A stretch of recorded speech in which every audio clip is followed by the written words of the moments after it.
Good day and welcome to another edition of Seekers of Meaning, the podcast TV arm of Jewish Sacred Aging. I'm your host, Rabbi Richard Adras. Thank you very, very much for joining us in what I'm sure will be a very, very important, relevant, and meaningful conversation with our guest, Iris Waichler. It's Waichler. You were very close. Waichler, okay. As a person who has a last name that is pronounced a variety of different ways, address, et cetera. So thank you, Iris. Appreciate it. Iris joins us from Chicago, and we're going to start with talking about her recently published book called Role Reversal, subtitled How to Take Care of Yourself and Your Aging Parent.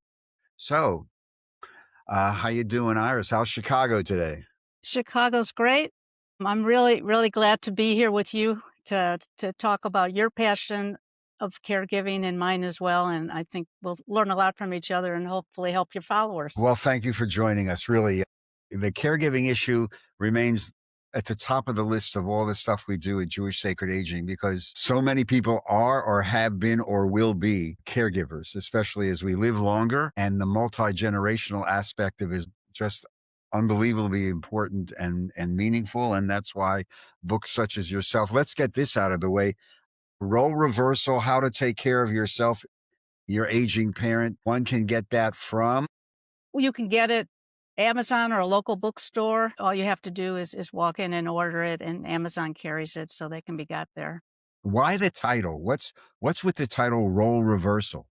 Well, I think that's what happens when a parent becomes ill or disabled or is facing a medical crisis, their adult children, suddenly the role is reversed and we're taking care of the people that literally took care of us from the moment we were born. And so I thought Role Reversal was an apt title. Also, many medical problems that occur or psychological problems that occur where our parents begin to become diminished in different ways, physically, mentally, emotionally, their memory fades. So they begin to become a little bit more childlike, and then we have to step up and assume the parenting role. In terms of what you were saying a moment ago, Rabbi, I just looked at some statistics about how many caregivers there are because things are changing. It's incredible. 10,000 people a day right now in the U.S. are turning 65 every day. And currently, there's between 53 and 55 million caregivers, and 65% of them are women. What they're predicting is by 2050 that we will need 88 million caregivers. And right now, it's a daunting task to get people to be able to have the tools they need to be good caregivers. So. Well, one of the frustrating things is this society, if I can make a generalization, you'll tell me if I'm totally off base. American society is not prepared for this. I could not agree more. And for some reason, well, that's another podcast. The governmental agencies and state agency, with rare exceptions, state by state, and certainly in Washington, either they don't want to deal with it or they can't because it's just too overwhelming. And yet, if you take a look at all the people in government, you and I both know that so many of them are literally, they're walking this walk now. Again, I could not agree more with you. And it's just one of the mystery of life questions of saying, wait a minute, you know exactly what's going on. Why don't we have a federal tax credit for caregivers? Why don't we have a federal tax credit for, because the economic impact, if I have to take care of my mom or dad now and miss work and take the time, where does that stand about those tax credits? Yeah, we don't have them. In fact, things have been taken away with our government. And I think it starts with the fact that unlike other countries like Israel or Japan, in the United States, we do not value our senior citizens. They're perceived as a burden. There's a lot of negative thinking around it, rather than perceiving them as people that have a lot of knowledge, a lot of wisdom, and a lot of life experience. So that's a number one critical problem. Secondly, senior care and caregiving programs are not a priority with our government as it is in other countries. Again, Israel and Japan are good examples. And so money is not being put into those programs. And we're also not tapping into private industry and philanthropists. There are places where there might be funding available, but we're not tapping into that. And so that's a real issue. Another problem with this country too, and again, it relates to our culture and the government, with what's been going on the last couple of years in terms of deportations and foreign nationals that are needing to leave the country or are not able to work the way they normally would. A lot of these wonderful people are the people that are our caregivers. They're home health caregivers, they're caregivers in assisted living programs and nursing facilities. The gaps are growing greater. The crevices is opening up instead of more and more help, we have less and less. So let me go back to the transition thing. Walk me through that scenario of it comes now the reality that I'm taking care of my parent. Let's just say for the sake of like my mom, I can no longer take care of her. Um, and we're going to look for an assisted living facility. Okay? Walk me through that transition because that is a huge transition. It is. And I'm gonna tell you one of the biggest mistakes in my experience that caregivers make. That conversation about what should be happening and at that moment should have been held years before. Correct? The caregiver conversation needs to start early when the person you're taking care of is young and is healthy, and it should be a collaboration rather than a confrontation.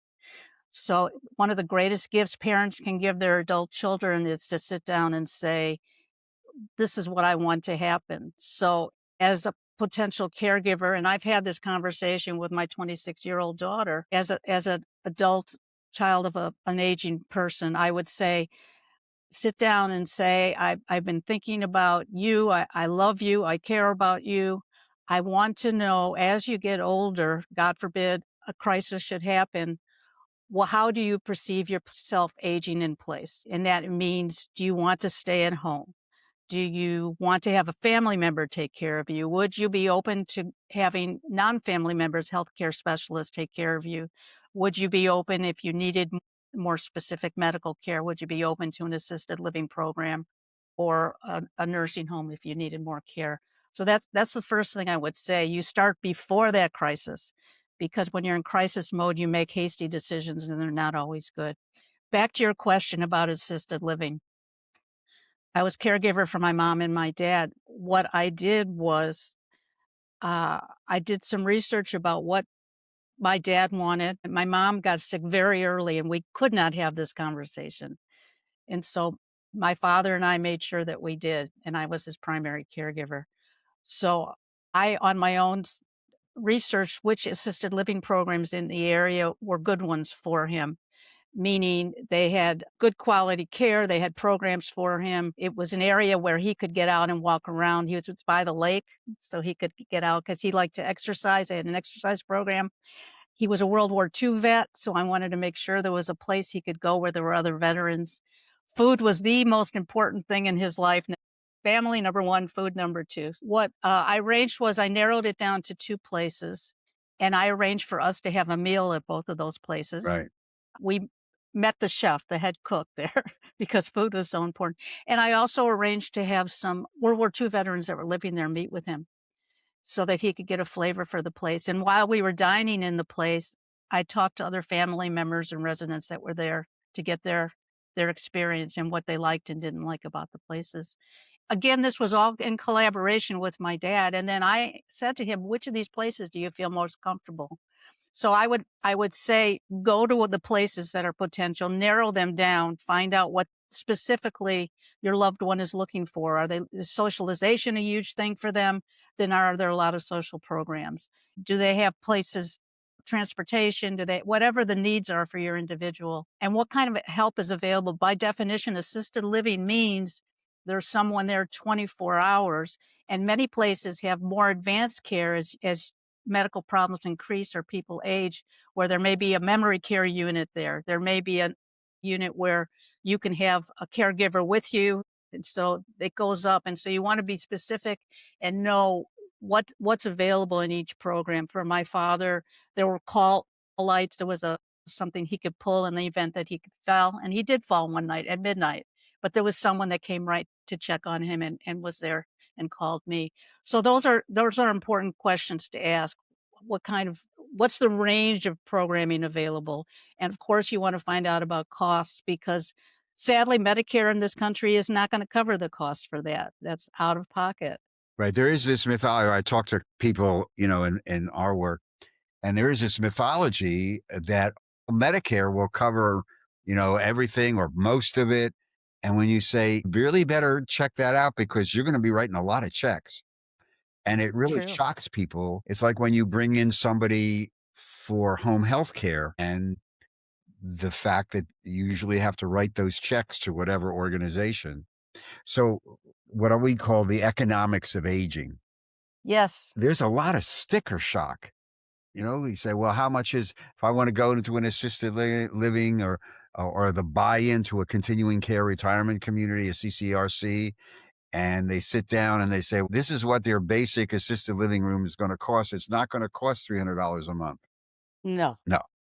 And there's a lot of sticker shock. How in your work, how do you begin to maneuver, work with a family who just say, wait a minute, my loved one like to go there. We just can't afford it. Right. I would go back to our earlier conversation about having the caregiver conversation. And a part of that, and this is very uncomfortable for family members sometimes to talk about. It's really hard to talk about or think about death or losing a loved one. It's almost as painful for many families to talk about money, but a part of the caregiver conversation is talking about assets and is talking about what kind of insurance do you have, and so that you know exactly what you're dealing with financially in terms of finding a program for your parents. I mean, Medicaid will pay for some skilled nursing homes, but it's not gonna pay for assisted living, the kind of places that we're talking about, or a senior community like you're referring to, so that's all out of pocket. So it's really important, and also it's important when you're visiting places to find out about extra costs. Like, if you go to a senior living community, some of these communities, there may be additional costs, monthly costs, just like you would have a condo and the costs associated with that. There's certainly additional costs if you have to have a companion or a caregiver come in to help take care of a loved one. Medicare will pay for some of that short-term basis. They have to document continued improvement by the patient, and a doctor has to order it. Someone would come in and, for example, help with bathing. In my father's case, what we did, he we knew that he would be opposed to having someone be there, so we quietly paid for, an aide, a home health aide to come in and sort of hang out while he was taking a shower and make sure and check on him and offer to do his laundry. He didn't know we were paying for it, but then there was someone there that was on the other side of the door that was helping him or was with him when he took a shower. So there are creative ways you can go around it, but it's really important. The other thing I always recommend to family members, and friends of people who take care of your family of choice, sometimes it's that, is find out who that core group of caregivers are gonna be, and then talk about what the skill sets are of each of those individuals, because it does take a village sometimes to help when someone is older and needs help. So there may be someone in your family who is a doctor or understands medical things. That person can be the person that converses with the doctor. There may be somebody that knows how to look at a hospital bill and a medical bill and figure out what that means, because that's a nightmare by itself. There may be someone that's physically close that can come in and check on that person regularly. So you identify who people are, what people are available, and what their skill sets are. So that also offsets the burden of being a single caregiver. And for example, my sister lives in England, but when my father became ill, she wanted to help. She helped give us some money for this companion. My brother lives in San Francisco, but when I needed respite, when I needed a break, he came in and he helped take care of my father so that I could have a break. So you build a team, a caregiving team. Could you just, before we move on to pick up on some of the things you just said, could you just remind people that to qualify for Medicaid is not something that you do like just filling out a form? It's not turning 65 and you automatically get it. No. And every state's requirements are different, but it's asset funded. So you have to look at what how much money you have, and you do have to spend down to a certain point, a threshold before you can get Medicaid. Also, you can be younger though if you're disabled for 2 years. So you can be 25 and get it if, if you are disabled for 2 years and you qualify financially, but it's a financial qualification. Whereas Medicare, whether you're a billionaire or you have no money, when you're 65, you're eligible to get Medicare. And Medicare also is you can get younger if you're disabled for 2 years. But Medicaid, Medicaid is a state-funded program to help with medical care. and as you say, you have to spend down, but it takes sometimes months. It can take more than that. That's right. Yeah. That's right. And they fine-tooth comb looking at your assets, and that includes your house, that includes your car, that includes what you have in the bank, that includes stocks, whatever. They look at everything. And so it differs from state to state depending on the states about what those specific requirements, dollar amounts are. I know that I've referred people that there are people in certain locations who are Medicaid specialists who can actually help a family navigate this minefield of looking back and spending down, and which itself, A nightmare. in a spiritual sense, is really immoral, that you, in essence, have to impoverish a human being in order for them to get help. There's something wrong with the system, but There's a couple things that are there now that weren't there several years ago. One is there are specialists now that I have a friend here who does it. right. She specifically that's her job. People come to her and she helps them look at their financial situation and helps them understand their eligibility for Medicaid and insurance and all of that. Also, there are attorneys like elder care law attorneys that specialize in this that can help break it down too. There's also a program called aginglifecare.org. It's online and it doesn't matter what state you're in. You just put in the zip code and they will they will show you experts, geriatric care experts that are in your area. Often they're social workers, they may be nurses, but they can come in and they can help walk you through what you need to know about this and also to find the right place to go, what level of care, where to find it, what programs are best in your community. Yeah, I want to reiterate that if you're in a situation or a location, and not everybody is, with really good elder care attorneys, they can be lifesavers. There's Absolutely. a fee, but and that goes back to the economics of aging, which is again another conversation. Hours of conversation. There are so many of these very delicate conversations that take place as we take care of our parent, especially. And it's not only a parent, it's a spouse or, God forbid, a child. The caregiving arena covers a tremendous amount of possibilities. You mentioned respite care, and you talk about this in the book. Talk to me a little bit about protecting yourself, self care as a caregiver, self care. I mentioned earlier that 65% of caregivers are women. And women are wonderful at taking care of other people, but not so great taking care of themselves. One of the largest challenges of caregiving is burnout. And we get burned out because we can't say no when our loved one asks us to do something or we know we need to do something. And it's really important to preempt burnout, to be aware of what's going on with us physically, emotionally, and mentally when we're caregivers. And so there are a number of warning signs that happen. For example, behaviorally, if you get more irritable, if you find you can't sleep, or if you find you wanting to sleep all the time. Physical things that happen, you have digestive issues, your muscles tighten up, you get headaches. That's another thing. And some people, because the pressure is so great, they may turn to alcohol or drugs, or they may just get isolated and they're totally isolated in the caregiving world and realm. And everyone that's a caregiver is not exclusively a caregiver. They may be a partner, they may be a parent, they may be an employee, they may be a sibling. There's a whole world of things that are all coming at you at one time. It's not just the one caregiving thing. So it's really important to carve out time for yourself and to not look at it as being something selfish, but to look at it as being something that nourishes you and helps you to be a better caregiver. So it can be something as simple or as little as jumping in a bubble bath and giving yourself a few minutes, to just relax and focus on yourself. But it's important to also try to make time to do things that make you feel good. It might be going out for dinner with a friend, it might be going to a movie, whatever, might be doing yoga. Whatever nourishes your mind, your body, and your spirit, it's important to make time for those things.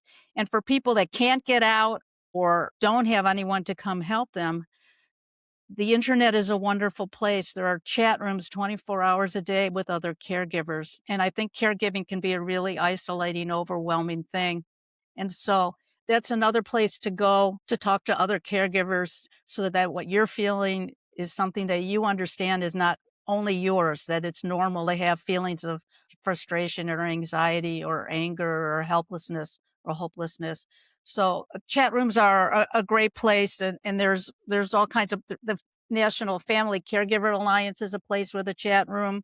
The caregiverspace.org, those are two examples of places where you can go for help. But if at all possible, it's important to carve out time where the focus of it is not caregiving, where you're having some time away from that because that's really, really important. Iris, is the flip side of the self care what you write about caregiver guilt? Yeah, I think sometimes people perceive asking for help, they feel that that means they're failing and they feel guilty about it. And sometimes the person you're taking care of says, I only want you to help me. And so it's really important to have an honest conversation with yourself and with the person you're taking care of and saying, I'm here for you and I want to help you. I'm not qualified. I'm not the person to help you with this particular thing. For example, it might be awkward for an adult child to be giving a bath to a parent. The toileting aspect is very, very Yeah. difficult. And physically, you may not be able if they have mobility issues or transfer issues, you may not be able to lift them. So it's important to say, for your safety and for your well-being, we're gonna need someone who knows how to do this safely to come in and help with that. Or you may be uncomfortable with this, so we're gonna have someone. That's why with my dad, we had other people come in to be there to help with the bathing stuff with his shower. There's two things that I want to ask you about that have come up increasingly in the last couple of years in our workshops. Number one, the caregiving with people who are estranged. I was estranged from my mom, and now Mhm, all of a sudden I'm faced with this. And the second thing is this rapid rise in our community and across the United States of what the literature is calling solo agers. I have no family. I have no spouse. I have no children. My friends are all on the same boat that I am. Rabbi, who's going to take care of me? mhm. Could you just, from your experience and your writing and the estrangement issue and this solo ager issue, because this stuff is real. It's very real, and it's one of the biggest challenges. The estrangement issue is particularly difficult, and one of two things can happen. You can use that as a time to repair Right. relationships that are broken. But it's really important, particularly when there's a family where there's multiple siblings, if a parent has a bad relationship with one sibling and a good relationship with another, to find the right person to spearhead the caregiving team, because otherwise things can go very badly. But I think it's important for the person that's a potential caregiver where there's estrangement for them to go deep into their heart and to say, is this something I'm able to do? And is this something I'm willing to do? And decide if this is going to be an opportunity to repair. And it may take someone else coming in to help with that. And that's fine. You can have someone else come in, a therapist or a social worker or someone from the healthcare team, like a hospice person. A social worker from hospice can come in and do that. There are people there that can help you with that. So that's number one, is to examine very deeply what your feelings are. You don't want to go into being a caregiver in a resentful, angry space because it's stressful all by itself when things are perfect and everyone loves each other. Those negative feelings are going to emerge in really, really powerful ways and can cause even more damage. But taking care of someone who's ill or someone that's dying can be a time when it can be a privilege and it can also be a time of growing close. and opening doors and talking about the past and saying to this person, this is something I regret. This is something I want to change. This is something I wanted to talk to you about and tell you about. Are you open to hearing it? So that can be a moment of renewal and of conversation and repairing a relationship. So I think about it in those terms. I helped two friends of mine die with dignity, and they were my age, and they didn't have family, but they had their chosen family. And sometimes you're closer with your chosen family than you are with your blood relatives and family. And so their chosen family came in, their friends, people that they relied on, and we got together as a group and we ended up taking care of them and we ended up helping them to die in the way they wanted to die.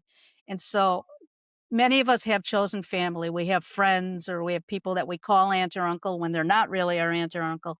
So examining those people in your life, and they can come in and they can be people that can help. This is the frontier. We've done one or two podcasts on this, and I'm monitoring this a little bit. And that is this explosion in the tech industry of creating robotics and tech for caregiving. Mm-hmm. This is Sparky, the robotic dog that I bought because I was doing a workshop around this. Yeah. This is just the beginning. Now, the sophistication of some of this, I really do think this is the way of the future, especially as children live thousands of miles away. They can program things. What's your take on this explosion of technology in caregiving? I totally agree with you, and I think it is the future, and it's relatively affordable too. It starts with something as simple as a medallion or a bracelet that you wear so that if you fall, it sends out a signal either to a family member or a place where someone receives the call and calls for help. But there are devices now where you can put in people's homes where you can see from when they go from room to room what they're doing, where they're doing it.